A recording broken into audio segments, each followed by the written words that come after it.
Centuries later, the Roman general Julius Caesar sat in Spain reading a history book and began to weep.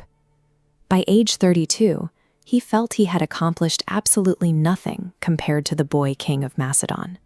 Alexander conquered the known world in exactly 13 years because he functioned as a weapon of pure, unstoppable forward momentum. But in 356 BC, he was born into a society on the edge. The sophisticated city-states of Athens and Sparta viewed Macedonians as a fringe culture of rough, unrefined northerners. That deep cultural sting drove his father, King Philip II, to construct a military machine designed to force the Greek world to respect them. He invented the Macedonian phalanx. By equipping soldiers with massive 18-foot spears called sarissas, Philip trained his infantry to move as one impenetrable, forward-marching wall of timber and bronze. Philip applied this same rigid discipline to his son. Alexander was commanding elite cavalry troops by age 16 while receiving a highly engineered intellectual education. Philip hired the greatest mind in the ancient world, Aristotle, to program the boy. The philosopher immersed Alexander in medicine, science, and the mythic, heroic ideals of Homer's Iliad. Then, the architect of this machine was assassinated.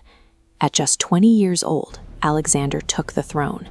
The surrounding Greek states immediately saw a weak point and prepared to rebel against the boy king. Alexander matched them by marching his army south with terrifying speed.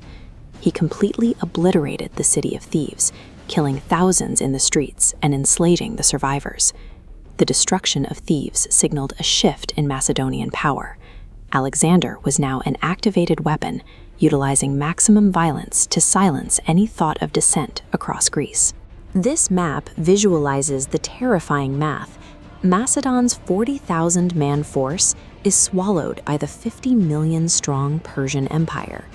Alexander solved this deficit by risking his life to maintain momentum.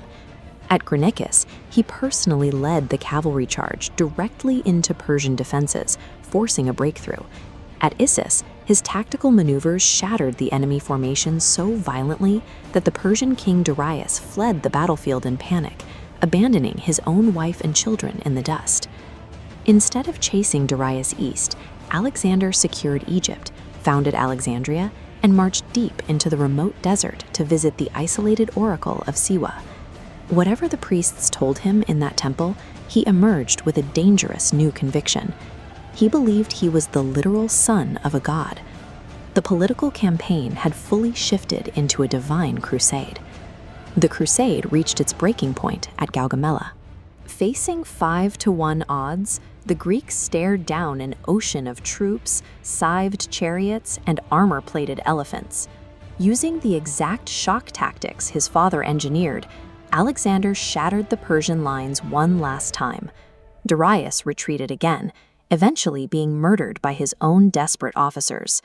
At 25 years old, the Macedonian king had absorbed the largest empire in human history.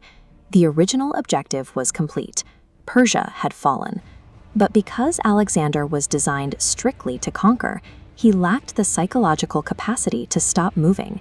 He pushed his army off the map into India, engaging in brutal combat against completely unfamiliar, terrifying war elephants. At the Bias River, the momentum finally broke.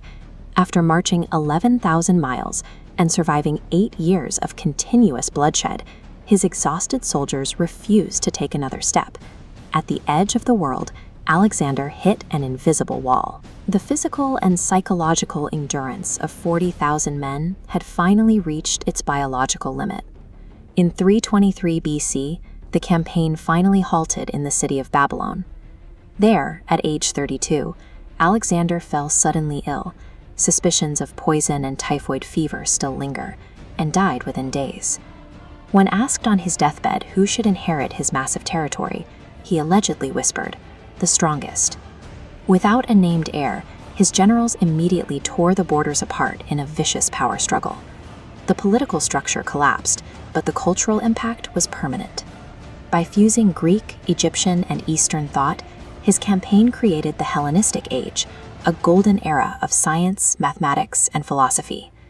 The empire built on momentum could not survive standing still, but the 13-year sprint left an intellectual blueprint across 3 continents that defined the coming centuries.